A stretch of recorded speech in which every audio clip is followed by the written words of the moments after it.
Welcome back to my education point learn to grow में। चलिए guys, तो आज हम डिस्कस करते हैं डेली करंट अफेयर का। जो हमारी सीरीज डेली चल रही है 5 नवंबर 2022 का हम करंट अफेयर आपके साथ डिस्कस करते हैं। जो भी आज के दिन में घटना न्यूज़पेपर में रही थी उसके बारे में हम जानकारी यहाँ आपके साथ साझा करते हैं। चलिए गाइस, तो शुरुआत करते हैं हम हमारे कल के अभ्यास क्वेश्चन के साथ। हाल ही में किस राज्य में जनजातीय नृत्य महोत्सव शुरू हुआ है? आपके ऑप्शन थे option number A Madhya Pradesh, option number B Himachal Pradesh, option number C Bihar, option number D Goa. तो इसमें गाइज जो मिस हुआ था वो था एक हमारा ऑप्शन था छत्तीसगढ़। चलिए गाइज, इसके बारे में हम डिस्कस करते हैं। आधुनिकता की दौड़ में दूर जंगलों में रहने वाले जनजातियों की अपनी समृद्ध संस्कृति है। विभिन्न जनजातियों के अपने तीज त्योहार और लोकगीत एवं गीत भी हैं। जो सबसे ज़्यादा जनजातियाँ पाई जाती हैं वो अभी हमारे मध्य प्रदेश में पाई जाती हैं। और भारत की जो सबसे मशहूर जनजाति है वो गोंड जनजाति है, सबसे ज़्यादा पैमाने पर पाई जाती है।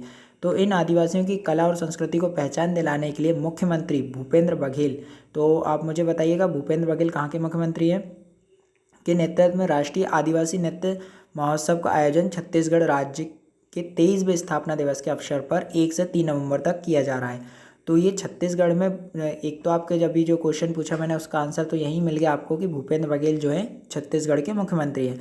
और दूसरा, छत्तीसगढ़ का अपना कौन सा स्थापना दिवस मना रहा है, तो 23वां अपना स्थापना दिवस मना रहा है।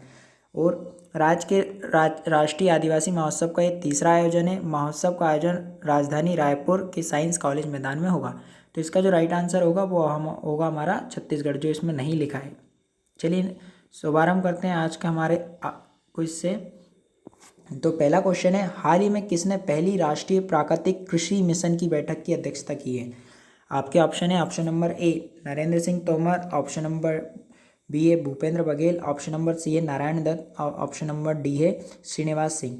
तो इसका जो राइट आंसर होगा वो होगा हमारा option number A Narendra Singh Tomar. आइए हम इसके बारे में थोड़ी सी जानकारी लेते हैं। देश में प्राकृतिक खेती को बढ़ावा देने के लिए कृषि मंत्रालय ने national mission website naturalfarming.dac.gov.in launch की है। राष्ट्रीय प्राकृतिक खेती मिशन की राष्ट्रीय संचालन प्रणाली की पहली बैठक में कृषि मंत्री, जो हमारे भारत के कृषि मंत्री नरेंद्र सिंह तोमर ने इस पोर्टल का लोकार्पण किया है। प्राकृतिक खेती नेचुरल फार्मिंग को बढ़ावा देने के लिए कृषि मंत्रालय की तरफ से सभी राज्य सरकारों और केंद्रीय विभागों को आपस में समन्वय स्थापित करने के लिए भी निर्देश मिले हैं। यानी साथ साथ जो भी होगा तो केंद्र सरकार भी इसमें सहयोग करेगी और राज्य सरकार भी सहयोग करेगी। जो भी मंत्रालय इसमें प्राकृतिक खेती करने वाले किसानों को उपज की बिक्री के लिए बाजार और सही दाम भी मिल सकेगा। जो उनकी MSP होता है वो उन पर दिया जाएगा। तो जो सबसे पहले जैविक खेती वाला था वो बहुत ज़्यादा सुर्खियों में रहा था, जो हमारा सिक्किम था जिसने सबसे पहले जैविक खेती स्टार्ट करी थी। तो इसका जो राइट आंसर होगा हमारे क्वेश्चन का वो होगा option number A Narendra Singh Tomar. चलिए गाइस, अब नेक्स्ट क्वेश्चन देखते हैं हम हमारा। सेकंड क्वेश्चन है, इंडोनेशिया ने किस देश को हाल ही में G20 धर्म मंच की अध्यक्षता सौंपी है? तो आपके ऑप्शन है option number A Bharat, option number B America, option number C है भूटान, ऑप्शन नंबर डी है नेपाल। तो गाइज इसका जो आंसर है होगा वो होगा हमारा ऑप्शन नंबर ए भारत। अभी इंडोनेशिया ने भारत को G20 धर्म मंच की अध्यक्षता सौंपी है। तो आइए इसके बारे में हम थोड़ा सा और जानकारी ले लेते हैं आपके साथ। इंडोनेशिया ने गुरुवार को ग्रुप ऑफ 20 फोरम के ग्रुप समूह R20 शिखर सम्मेलन की अध्यक्षता भारत को सौंपी है, जिसकी मेजबानी नई दिल्ली 2023 में करेगा। यानी आने वाले साल में नई दिल्ली में ग्रुप 20 की अध्यक्षता भारत करने वाला है। हैंडओवर समारोह भारत सरकार और यहाँ के धार्मिक नेताओं के लिए आयोजित किया गया था, जो 2023 में G20 रिलीजन फोरम की मेजबानी करेगा। R20 इंडोनेशिया के G20 अध्यक्षता के तहत शुरू किए गए हैं।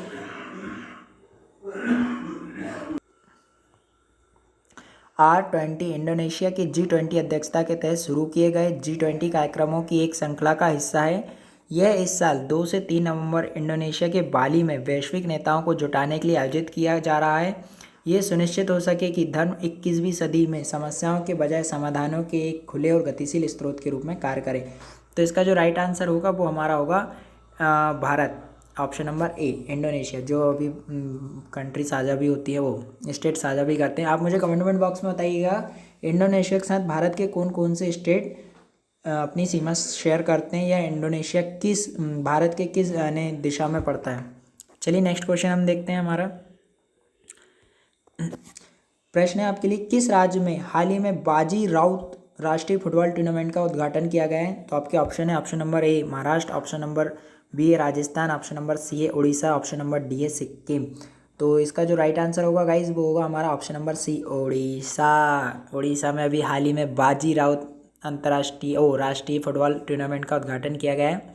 चलिए इसके बारे में हम थोड़ी सी और जानकारी लेते हैं। केंद्रीय शिक्षा और कौशल विकास और उद्यमिता मंत्री, जो हमारे ये तीनों डिपार्टमेंट के जो मंत्री हैं वो हैं हमारे श्री धर्मेंद्र प्रधान जी।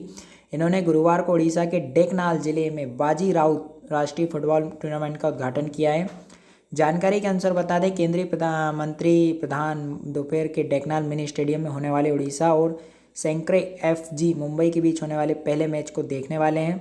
अमे उड़िया फाउंडेशन द्वारा आयोजित बाजी, यानी ये किसके द्वारा आयोजित किया जा रहा है? अमे उड़िया फाउंडेशन द्वारा बाजी राउत राष्ट्रीय फुटबॉल टूर्नामेंट 3 नवंबर से 8 नवंबर तक राज्य के ढेंकनाल, अंगुल और तालचेर में आयोजित किया जाएगा। तो इसका जो राइट आंसर होगा गाइज वो हमारा होगा उड़ीसा। अभी हाल ही में उड़ीसा बहुत ज़्यादा चर्चा में रहा है।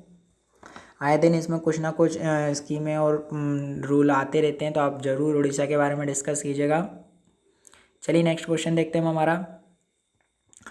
नेक्स्ट क्वेश्चन है, कौन हाल ही में इजराइल के नए प्रधानमंत्री के रूप में नामित हुए हैं? तो आपके ऑप्शन है option number A Benjamin Netanyahu, option number B है किम जोंग योग, ऑप्शन सी है Donald Trump, option number D है नफ्ताली बेनेट। तो इसका जो राइट आंसर होगा वो होगा ऑप्शन नंबर ए। चलिए गाइज इसके बाद एक और बार देखते हैं हम।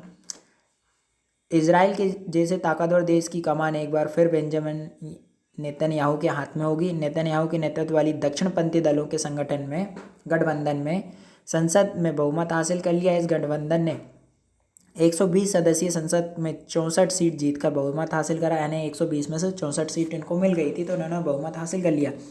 जिसके बाद इजराइल के अगले पीएम नेतन्याहू होंगे। उनकी जीत के बाद इजराइल में जश्न का माहौल है। साथ ही इजराइल के प्रधानमंत्री याइर लैपिड ने चुनाव में हार स्वीकार करते हुए विपक्षी नेता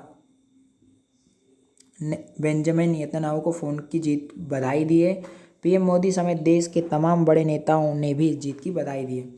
तो इसमें जो राइट आंसर होगा वो होगा हमारा option number A Benjamin Netanyahu. चलिए गाइस हम नेक्स्ट क्वेश्चन देखते हैं हमारा। हाल ही में अडानी न्यू इंडस्ट्रीज ने किस राज्य में भारत का सबसे बड़ा पवन टरबाइन स्थापित किया है? तो गाइज आने वाले नेक्स्ट एग्जामों में शायद ये क्वेश्चन आ सकता है, क्योंकि ये भारत का सबसे बड़ा टरबाइन है।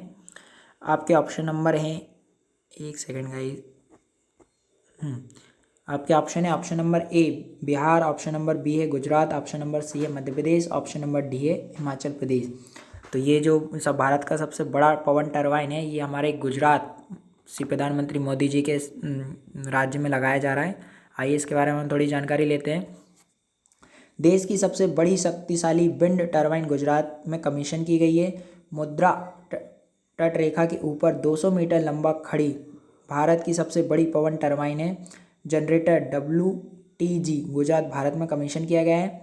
अंतिम ब्लेड के साथ 5.2 MW WTG Anil Adani new industries limited के उत्पादक पोर्टफोलियो में पहला जोड़ है। मुद्रण विंडटेक लिमिटेड का यह प्रोटोटाइप दुनिया में के सबसे लंबा है। ये प्रतिमा स्टैचू ऑफ यूनिटी 182 मीटर। तो गाइज ये भी आपके लिए क्वेश्चन है कि स्टैचू ऑफ यूनिटी की लंबाई कितनी है? 182 मीटर, जिसमें एक बोरिंग के पंखे की तुलना के बराबर बड़े ब्लेड है। तो ये जो होगा अभी गुजरात में इसको कमीशन किया जा रहा है। तो इसका जो राइट आंसर होगा वो होगा हमारा ऑप्शन नंबर बी गुजरात। चलिए हम आगे देखते हैं और नेक्स्ट क्वेश्चन है आपका, किस प्रसिद्ध मलयालम उपन्यासकार को एजुथाचन पुरस्कार के लिए चुना गया है? आपके हैं option number A K Sethu Madhavan, option number B है Rajnath Singh, option number C है Kumar Soni, option number D है महेश भट्ट। तो इसका जो राइट आंसर होगा गाइज वो होगा हमारा ऑप्शन नंबर ए सेतु माधवन। चलिए इसके बारे में थोड़ा सा और जानकारी ले लेते हैं। मलयालम भाषा और साहित्य में उनके समग्र योगदान के लिए सम्मान के लिए प्रसिद्ध मलयालम कथा लेखक सेतु को इस वर्ष केरल सरकार के प्रतिष्ठित एजुथाचन पुरस्कार के लिए चुना गया है। मंगलवार को यह पुरस्कार की घोषणा करते हुए राज्य के संस्कृति बीएन मंत्री वासवन ने कहा है कि एक लेखक के रूप में सेतु के अनुभव नई पीढ़ी को प्रेरित करेंगे।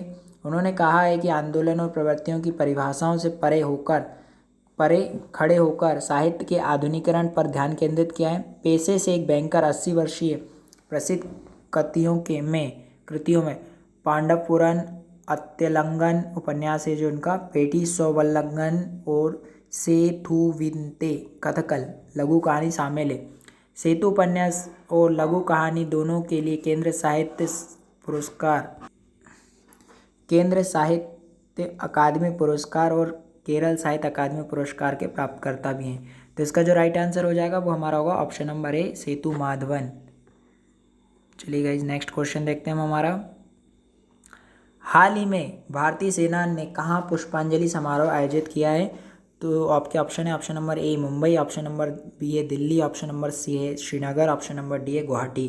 तो गाइज इसका जो ऑप्शन होगा option number C Srinagar right answer होगा। श्रीनगर में भारतीय सेना ने पुष्पांजलि समारोह आयोजित किया गया है। चलिए इसके बारे में हम देखते हैं।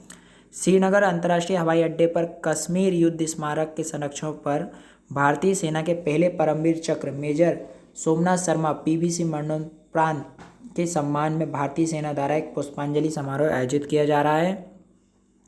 श्रीनगर के बदामी बाग छावनी में आयोजित एक समारोह में जनसंपर्क कार्यालय के सभी कर्मियों ने तत्कालीन रक्षा जनसंपर्क अधिकारी मेजर पी पुरुषोत्तम और ए जूनियर कमीशन्ड अधिकारी समेत 5 सैन्य कर्मियों को श्रद्धांजलि अर्पित करी जो 1999 में आज ही के दिन आत्मघाती हमले में शहीद हुए थे। तो इसका जो राइट आंसर होगा वो होगा हमारा ऑप्शन नंबर सी श्रीनगर। चलिए गाइज आगे बढ़ते हैं हम हमारे नेक्स्ट क्वेश्चन की ओर। गाइज आज तक के लिए इतना ही था। आज हम आपके साथ डिस्कस करेंगे आज का अभ्यास प्रश्न। तो आज का आपका अभ्यास प्रश्न है, असम और किस राज्य के राज्यपाल ने NIIE व्यापार मेले का उद्घाटन किया है? तो आपके ऑप्शन है, option number A Meghalaya, option number C है ऑप्शन नंबर बी है सिक्किम, ऑप्शन नंबर सी है मणिपुर, ऑप्शन नंबर डी है असम। तो गाइस इसका आप मुझे आंसर कमेंट बॉक्स में ज़रूर दीजिएगा, कैसा लगा मुझे आप ज़रूर बताइएगा। Thanks for watching, subscribe my education YouTube channel. Good night guys.